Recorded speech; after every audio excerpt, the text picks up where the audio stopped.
नमस्कार, छत्तीसगढ़ कौशल्या भूमि में आप सभी का स्वागत है। मैं हूं आपके साथ प्रज्ञा मिश्रा। बुलेटिन की शुरुआत करेंगे बड़ी और अहम खबर के साथ। तो सबसे पहले बात कर लेते हैं बस्तर की बेटी हेमवती नाग से। नई दिल्ली में प्रधानमंत्री नरेंद्र मोदी ने मुलाकात की। प्रधानमंत्री राष्ट्रीय बाल पुरस्कार से सम्मानित नाग का प्रधानमंत्री ने हौसला बढ़ाया। वहीं मुख्यमंत्री विष्णुदेव साय ने इस आयोजन का वीडियो पोस्ट करते हुए बस्तर की बेटी को बधाई भी दी। सीएम ने अपने सोशल मीडिया में पोस्ट कर लिखा कि जब हौसला बना लिया है ऊंची उड़ान का, फिर देखना फिजूल है कद आसमान का।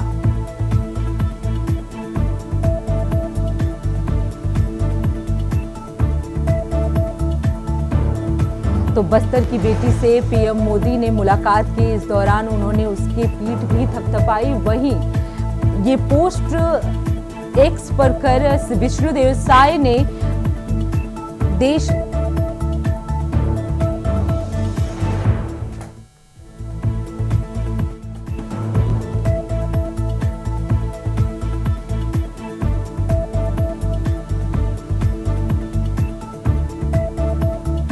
तो बस्तर की बेटी से पीएम मोदी ने मुलाकात की और इस दौरान पीएम मोदी ने उनकी पीठ थपथपाई। बस्तर की बेटी से मिले पीएम मोदी।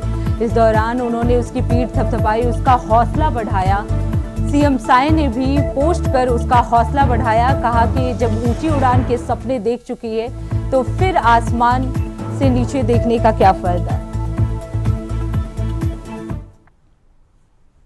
तो रुक कर लेते हैं एक और बड़ी खबर की। कवासी लखमा की मुश्किलें जो है वो बढ़ती हुई नजर आ रही हैं। आपको बता दें, शराब घोटाले मामले में बड़ा खुलासा हुआ है।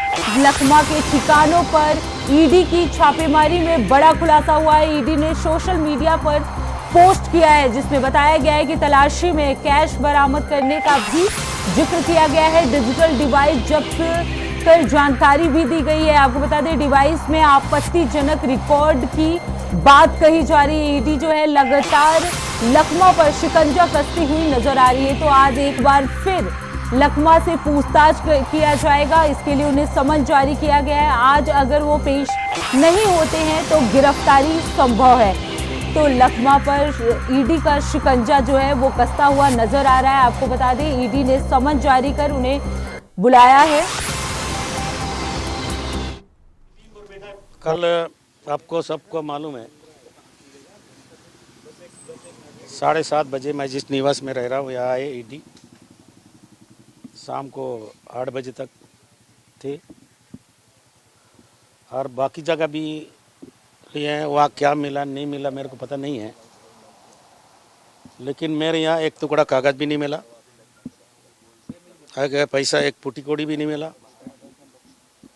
सब छानबीन किए, बैग, पलंग, अलमारी, गाड़ी, चूल्हा सब जांच किए। एक भी कागज़ नहीं मिला है। एक फूटी गोड़ी पैसा नहीं मिला, 100 रुपया भी नहीं मिला। लेकिन उन लोग बोल रहे थे हमारा ज़्यादा दिन यहाँ बैठना है।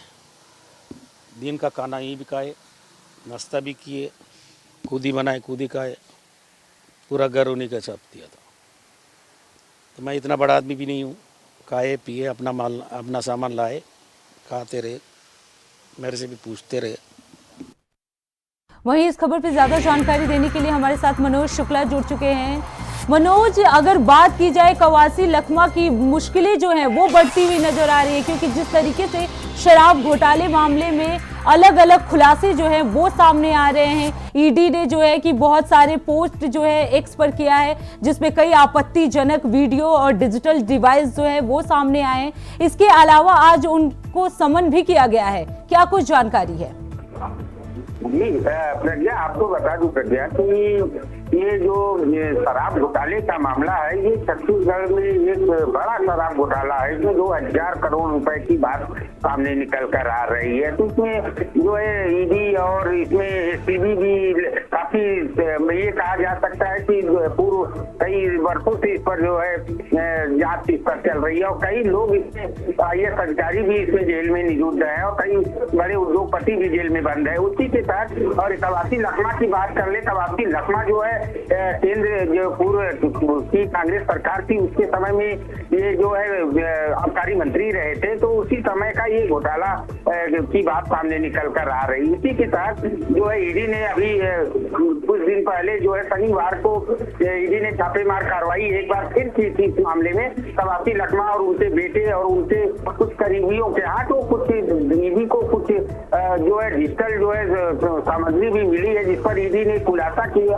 आज ईडी ने पोस्ट भी किया हुआ है एक्स पर अपने सोशल मीडिया के अकाउंट पर। तो उससे बड़ा जो है इल्जाम कवासी लखमा के ऊपर जो है लग रहा है। तो और कवासी लखमा को आज पेश भी होना था, उनके बेटे को भी ईडी ने सम्मन जारी करके उनको पेश होने के लिए कहा था। लेकिन मनोज, अगर बात की जाए इस मामले में, ईडी ने एक सोशल मीडिया पर पोस्ट भी किया है और बताया है कि तलाशी में कैश भी बरामद किए गए, इसके साथ ही कई डिजिटल डिवाइस जो है वो जब्त किए गए, उसमें भी कई तरह की आपत्तिजनक जानकारी जो है वो सामने आ रही है।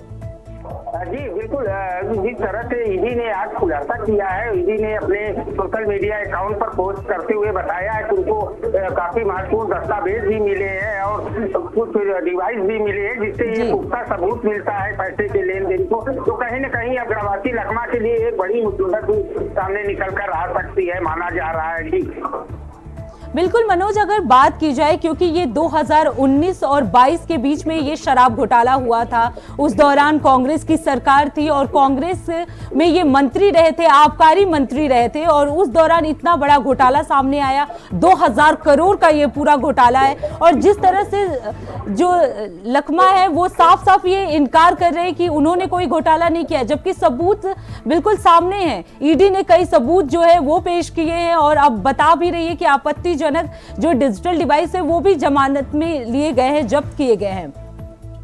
बिल्कुल प्रज्ञा, जिस तरह से कवासी लखमा के घर ईडी ने दबिश दी थी, उसके बाद कवासी लखमा मीडिया के सामने आए थे, तो उन्होंने इल्जाम लगाया था कि हमको फंसाया जा रहा है, हम अनपढ़ आदमी हैं। और जो एपी त्रिपाठी है, जो इस समय जो है आबकारी आयुक्त थे, उनके वो जो दस्तावेज लाते थे सिर्फ हम उस पर सिग्नेचर करते थे। इस तरह की बात कवासी लखमा की तरफ से बयान दिया गया था मीडिया को। तो अब वहीं पर जो ईडी ने आज पोस्ट किया है और ईडी ने खुलासा किया है कि इनके जो पैसे का लेन देन होता था उसका हमारे पास पूरा सबूत है, तो निश्चित रूप से अब ईडी को पुख्ता सबूत कहीं न कहीं से मिल गए हैं और इससे जो है अभी कवासी लखमा के लिए। लेकिन मनोज, अगर बात की जाए, क्योंकि जिस तरह से लखमा ने ये बोला कि वो अनपढ़ हैं, अधिकारी जो भी डॉक्यूमेंट्स उन्हें देते थे वो बिना देखे उस पर सिग्नेचर कर देते थे, लेकिन इस मामले को लेकर बीजेपी सरकार ने उन पे हमला किया हुआ था। कुछ दिन पहले उन्होंने पोस्ट कर कहा था कि पहले तो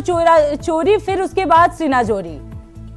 बिल्कुल प्रज्ञा, कानून इस बात की इजाजत नहीं देता कि आप अनपढ़ है कि क्या है। कानून का ज्ञान सबको होना चाहिए, कानून का ये रूल्स है, नियम है। और मंत्री पद एक जिम्मेदार पद होता है। कहीं पर भी ये तर्क जो कवासी लखमा की तरफ से दिया जा रहा है कि हम अनपढ़ हैं और हमको जानकारी नहीं थी कि किन पेपरों में हम साइन करते हैं। बिल्कुल मनोज, आप बने रहिएगा, आगे भी आपका रुख करेंगे।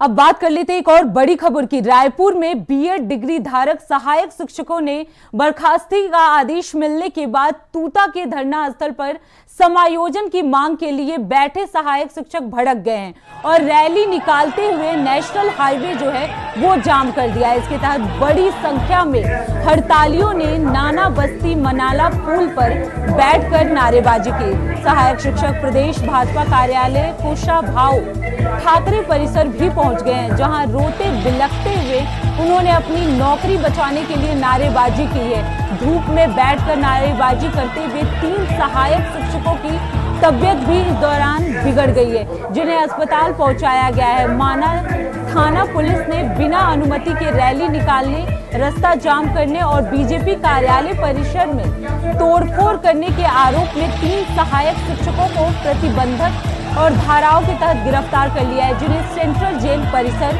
ले जाया गया है। तो आपको बता दें, सहायक शिक्षकों ने प्रदर्शन करना शुरू कर दिया है। उनकी बर्खास्तगी को लेकर जो आदेश आए हैं हाई कोर्ट से, उन्हीं को लेकर ये शिक्षक जो हैं लगातार प्रदर्शन करते हुए नजर आ रहे हैं। हालांकि कई शिक्षकों को गिरफ्तार भी कर लिया गया है।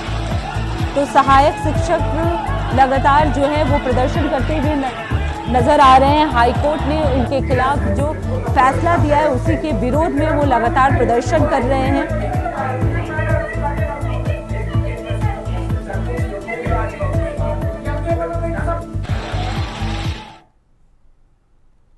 अब रुक करते हैं अगली खबर की। तो वहीं कांग्रेस संचार प्रमुख सुशील आनंद शुक्ला ने 3000 बीएड के शिक्षकों की बर्खास्ती को लेकर राज्य सरकार पर निशाना साधते हुए कहा कि शिक्षकों को मारा गया है, उनके साथ बदतमीजी की गई है। संचार प्रमुख ने कहा कि 70% अनुसूचित जनजाति है। प्रदेश के मुख्यमंत्री खुद अनुसूचित जाति के हैं, उसके बाद भी मुख्यमंत्री उनके अधिकार की रक्षा नहीं कर सकते। बीजेपी सरकार युवाओं के हक पर डाका डालती हुई नजर आ रही है। तो आपको बता दें कि जिस तरह से शिक्षक प्रदर्शन लगातार जारी है, इसको लेकर अब विपक्षी जो है वो लगातार सरकार पर हमलावर हो रहे हैं। उन्होंने कहा कि इस राज्य में कई अनुसूचित जनजाति है, उसके बावजूद भी इनके हकों को सरकार नहीं मान रही है।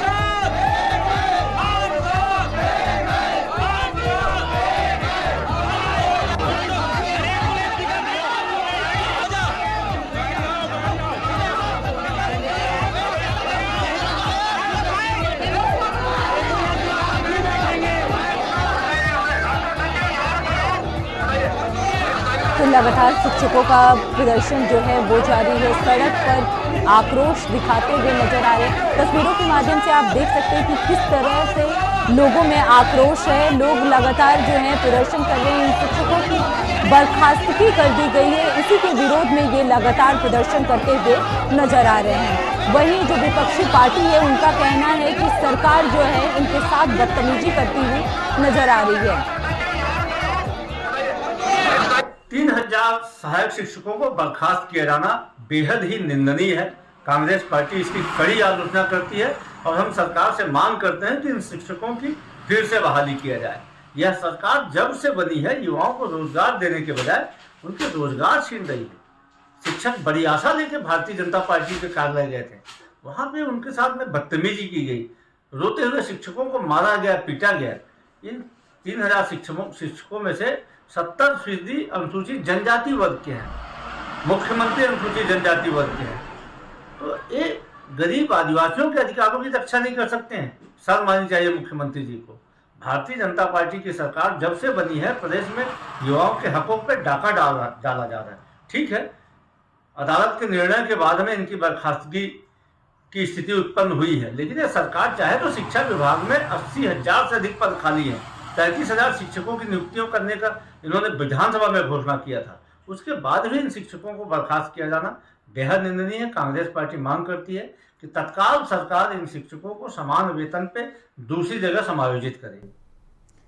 वहीं इस खबर पे लगातार हमारे साथ मनोज शुक्ला बने हुए हैं। मनोज, जिस तरीके से जो सहायक शिक्षक हैं वो लगातार प्रदर्शन करते आ रहे हैं, अभी कुछ दिनों पहले ही भी उन्होंने प्रदर्शन किया था और आज भी वो प्रदर्शन कर रहे हैं, तो क्या लगता है सरकार की तरफ से कोई पहल हो सकता है इन्हें लेकर? जी बिल्कुल प्रज्ञा, जिस हिसाब से बीएड शिक्षकों का मामला जो है कोर्ट के द्वारा इनको बर्खास्त करने की बात कही गई थी, उसी के तहत कार्रवाई हुई है इन लोगों पर। करीब 3000 शिक्षकों का लगभग ये पूरा मामला है और ये ऐसे बेरोजगार, अगर 3000 ये कर्मचारी भी बेरोजगार हो जाएंगे तो कहीं न कहीं देश की स्थिति जो है बेरोजगारों को लेकर किसी से छिपा भी नहीं है। ऐसे में राज्य सरकार भी नहीं चाहेगी और सामने नगरीय निकाय चुनाव होने हैं, पंचायत चुनाव होने हैं। ऐसे में इन लोगों को कल आश्वासन मिला है, सीएस द्वारा एक कमेटी बना दी गई है जिस पर जो है लोगों की नियुक्ति को लेकर जो है विचार विमर्श तो हो रहा है। अब देखने वाली बात होती है कि राज्य सरकार इस पर क्या निर्णय दे पाती है और इन लोगों की जो बर्खास्तगी का पूरा मामला है तो हाई कोर्ट के निर्देश के बाद किया गया था, तो कहीं न कहीं सरकार। लेकिन मनोज, अगर बात की जाए, क्योंकि हाई कोर्ट की तरफ से लेटर भी जारी कर दिया जा चुका है, उसके बाद ये जो जिस तरीके से प्रदर्शन कर रहे हैं और सरकार जो है अभी तक कोई निर्णय नहीं ले पाई है और जो प्रदर्शनकारी हैं वो बिल्कुल आर पार मोड में नजर आ रहे हैं, तो क्या लगता है कितना एक्शन होगा इनके पहल को लेकर? प्रज्ञा, आपको बता दूं कि जब बीजेपी की सरकार यहाँ पर बनी थी तो उन्होंने अपने घोषणा पत्र में कहा था कि हम 35,000 शिक्षकों की भर्ती करेंगे। उसी के तहत अब ये लोग भी मांग कर रहे हैं। और छत्तीसगढ़ में तो आपको बता दूं कि छत्तीसगढ़ में शिक्षकों की कमी भी है। ऐसे में अगर सरकार कहीं गंभीरता से विचार करेगी तो निश्चित रूप से और बीएड कर्मियों को कहीं न कहीं स्थान दे सकती है। अब इसके लिए टीएस की कमेटी बना दी गई है। इन लोगों को आश्वस्त भी किया गया है कि हम आप लोगों के लिए कुछ न कुछ विचार करेंगे। अब ये आने वाला समय ही बताएगा कि लोगों की भर्ती को लेकर जो है राज्य की सरकार, विष्णुदेव साय के नेतृत्व की सरकार कितना पहल कर सकती है। इसलिए कि इस मामले में पूरा मामला कोर्ट के अधीन है, तो ऐसे में कहीं न कहीं जो है राज्य सरकार को बचाव के लिए एक रास्ता बना हुआ है। लेकिन वहीं इन लोगों का जो धरना प्रदर्शन है लगातार देखने को मिल रहा है, जिससे जो है सरकार के ऊपर दबाव भी अभी शिक्षकों द्वारा बनाया जा रहा है। जी बिल्कुल मनोज, देखना अब ये होगा कि सरकार की तरफ से क्या कुछ पहल किया जा रहा है। बहुत बहुत धन्यवाद इस खबर पे ज्यादा जानकारी देने के लिए।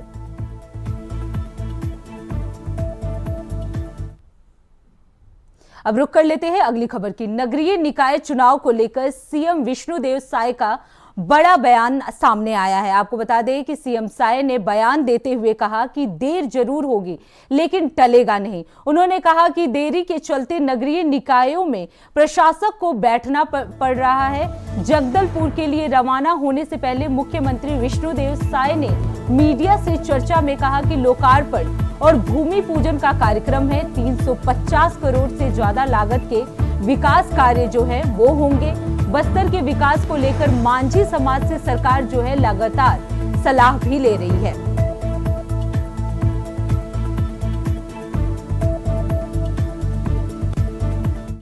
पहले तो समस्त छत्तीसगढ़ वासियों को नववर्ष 2025 की बहुत बहुत बधाई, शुभकामनाएं। सबके लिए वर्ष 2025 मंगलमय हो। और आज जगदलपुर जा रहे हैं, वहाँ 350 करोड़ से ज़्यादा कामों के लोकार्पण और भूमि पूजन का कार्यक्रम वहाँ पर है। और एक निजी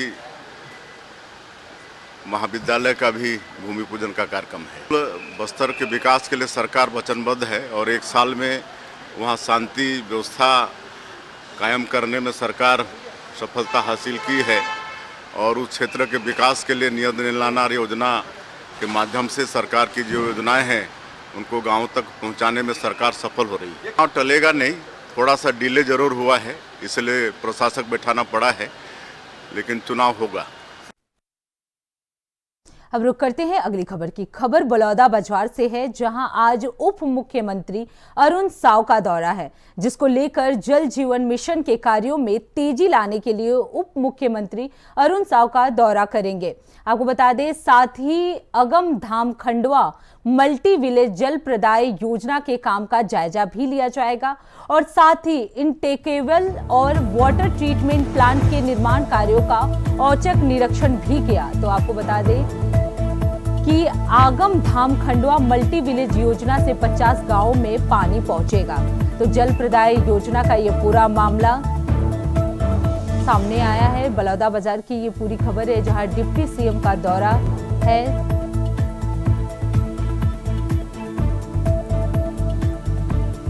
तो डिप्टी सीएम ने दौरा किया। इस दौरान उन्होंने कई कार्यों का निरीक्षण भी किया, साथ ही इंटरवेल और वाटर ट्रीटमेंट प्लांट के निर्माण कार्यों का औचक निरीक्षण किया। मल्टी विलेज जल प्रदाय योजना के काम का जायजा भी लिया। तो आपको बता दें कि आज डिप्टी सीएम अरुण साव जो हैं दौरे पर रहे, साथ ही आगम धाम खंडवा मल्टी विलेज जल प्रदाय योजना के काम का जायजा भी लिया। वही इस खबर पे ज्यादा जानकारी देने के लिए प्रदीप महेश्वरी हमारे साथ जुड़ चुके हैं। प्रदीप, आज डिप्टी सीएम का दौरा रहा, क्या कुछ रहा इस दौरे में और किन किन कार्यों का निरीक्षण किया डिप्टी सीएम ने? बता दूं, डिप्टी सीएम अरुण साव या लोक स्वास्थ्य मंत्री भी है छत्तीसगढ़ शासन में। उन्होंने जल जीवन मिशन योजना, केंद्र सरकार की योजना थी, हर घर नल जल योजना के तहत आज शिवनाथ नदी के सामने जो ट्रीटमेंट प्लांट बन रहा है तो उसका उनका निरीक्षण किया। 75 करोड़ की लागत से यह ट्रीटमेंट प्लांट जो बन रहा है, जिसमें 15,000 गरीब परिवारों को नल जल योजना के तहत निःशुल्क शुद्ध जल पीने का पानी दिया जाएगा। इसके कार्य की तेजी लाने की और जून तक इस कार्य को कंप्लीट करने के लिए सख्त निर्देश जिला प्रशासन को और पीएचई के विभाग को दिया गया है, ताकि गर्मी के समय किसी भी गरीब परिवार को पानी से वंचित न किया जाए। और जो केंद्र सरकार की योजना है हर घर नल जल योजना का पूरा लाभ गरीब परिवार को मिले। आपको बता दें कि 50 गांव में इस ट्रीटमेंट प्लांट के से 50 गांव में पानी मिलेगा, शुद्ध पानी मिलेगा, पीने का पानी मिलेगा। और इससे इंटेक वेल का निरीक्षण किया। वाटर ट्रीटमेंट प्लांट है जहाँ पर शिवनाथ नदी है, छत्तीसगढ़ की सबसे जीवनदायी नदी है शिवनाथ नदी कहा जाता है, जहाँ पर शुद्ध पानी हमेशा रहता है। उसी में ये ट्रीटमेंट प्लांट बनाया जा रहा है, जिससे कि 50 गाँव में 15,000 परिवारों को शुद्ध पानी के लिए मिलेगा। इसी का जो उन्होंने निरीक्षण किया और अधिकारियों को सख्त निर्देश दिया है कि आप इसके जून में किसी भी हालत में 50 गाँव में पानी पहुंचना चाहिए। 15,000 पानी नल जल योजना फ्री में जो केंद्र सरकार की योजना है उसका लाभ मिलना चाहिए। आज पूरे अधिकारियों का बैठक भी ली और जहां पर जो निर्माण कार्य चल रहा उसका निरीक्षण भी किया और उसकी गुणवत्ता का भी विशेष ध्यान दिया। एक चीज को उन्होंने देखा और इस बात का निश्चित है कि इस प्रकार का फील्ड में आके एक मंत्री का आना तो कार्य से प्रगति होगा सरकारी काम में पर वो आएगा और निश्चित ही फायदा हम लोगों को मिलेगा, गाँव के लोगों को मिलेगा जो नल जल योजना है जो केंद्र सरकार की प्रज्ञा। बिल्कुल प्रदीप, अगर बात की जाए तो सबसे ज्यादा इस योजना से कौन से लोग लाभान्वित होंगे, क्योंकि जैसा कि आपने बताया कि 50 गांवों को इस योजना का लाभ मिलेगा, लेकिन अगर देखा जाए तो गरीब लोगों में किस तरह के लोगों को सबसे ज्यादा मिलेगा या अनुसूचित जनजाति के लोगों को कितना फायदा मिलेगा? आपको बता दूं कि ये जो केंद्र सरकार की योजना है नल हर घर नल जल, तो ये सारा निश्चित ही गांव के लिए है ये योजना की, ना कि क्योंकि जो शिवनाथ नदी के किनारे जो तोरा गांव में जो ये ट्रीटमेंट प्लांट बनाया जा रहा है कि वहाँ के लोगों को, गांव के लोग को यहाँ से पाइपलाइन से पानी पहुंचाया जाएगा और पहुंचाया जाएगा जो गरीब परिवार को जो ये निःशुल्क जो सेवा है नल हर घर नल जो योजना है गरीब परिवार के लिए जो बीपीएल जो कार्ड होते हैं जो गरीबी रेखा का जो परिवार है जो करते हैं उनको नल में मुफ्त में पानी दिया जाता है। ये केंद्र सरकार मोदी सरकार की योजना के तहत। बिल्कुल प्रदीप, इस योजना से कई लोगों को लाभ मिल रहा है, जिस तरह से 50 गांवों को लाभ मिलेगा। बहुत बहुत धन्यवाद प्रदीप इस खबर पे ज्यादा जानकारी देने के लिए। अब रुक कर लेते हैं अगली खबर की। खबर रायपुर से है, जहां साल के पहले दिन से ही कड़ाके की ठंड पड़नी शुरू हो गई है। राजधानी समेत कई जिलों में कड़ाके की ठंड पड़ रही है। वहीं बीती रात जगदलपुर सबसे अधिक ठंडा रहा और उत्तर भारत में अच्छी बर्फबारी भी हो रही है, जिससे प्रदेश में एक बार फिर से शीतलहर का दौर शुरू हो चुका है। बीते 4 दिनों में पारा जो है वो 3 से 4 डिग्री गिर गया है। आपको बता दें मौसम विभाग ने प्रदेश में 2 दिन का शीतलहर अलर्ट जारी किया है और 2 से 3 जनवरी को कई जिलों में घना कोहरा छाया रहेगा और 4 जनवरी के बाद फिर से तापमान में बढ़ोतरी देखने को मिलेगी।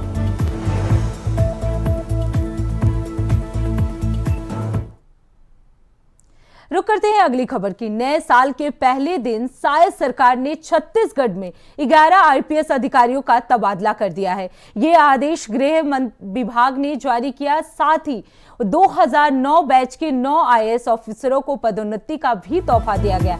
आपको बता दें सामान्य प्रशासन विभाग की ओर से जारी आदेश के मुताबिक IAS doctor Priyanka Shukla, IAS Kiran Kaushal, IAS Avnish Kumar Sharan सहित 9 आईएएस अधिकारी सचिव बनाए गए हैं।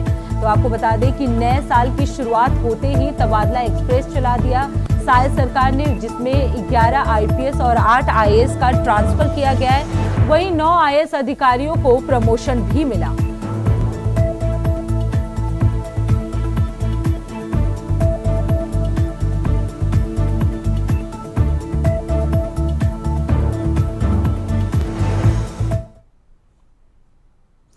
खबर रायपुर से है, जहां मुख्यमंत्री विष्णुदेव साय ने नए साल के पहले दिन सभी विभागों के सचिव के साथ विभागाध्यक्षों की बैठक को लेकर कामकाज में पारदर्शिता के साथ कई निर्देश दिए और उन्होंने कहा कि कानून व्यवस्था को मजबूत करें और नशे की तस्करी पर सख्ती से रोक लगाएं। सीएम ने आगे ये भी कहा कि प्रशासनिक कामकाज में किसी भी तरह की ढिलाई जो है वो बर्दाश्त नहीं की जाएगी। वहीं वरिष्ठ से अधिकारी से लेकर निचले स्तर तक के सभी अधिकारी कर्मचारी समय पर कार्यालय आए और पूरी मुस्तैदी से काम करें। आपको बता दें कि मुख्यमंत्री ने आगे ये भी कहा कि विकसित छत्तीसगढ़ के लक्ष्य को हासिल करने के लिए हम सभी को टीम भावना के साथ काम करना होगा और साथ ही ये भी कहा कि 2024 में हमने प्रधानमंत्री की प्रमुख गारंटियों को पूरा किया है और 2025 छत्तीसगढ़ का रजत जयंती वर्ष है। इसका छत्तीसगढ़ के लिए विशेष महत्व है, इसलिए बहुत उत्साह और निष्ठापूर्वक अपने दायित्वों को निर्वहन करें।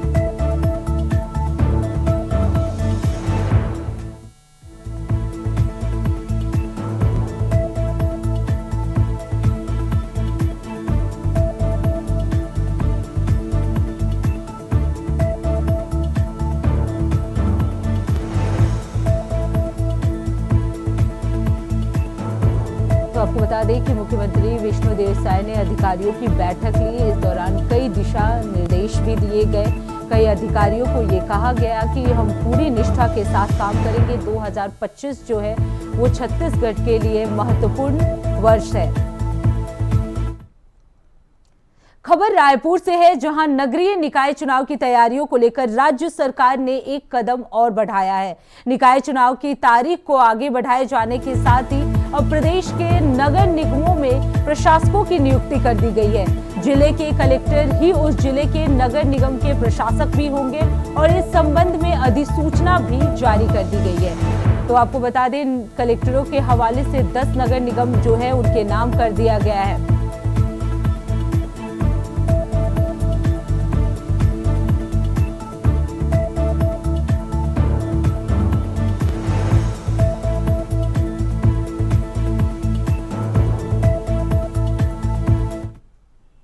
तो फिलहाल छत्तीसगढ़ कौशल्या भूमि में इतना ही। देश दुनिया की तमाम बड़ी खबरों के लिए देखते रहिए इंडिया वॉइस।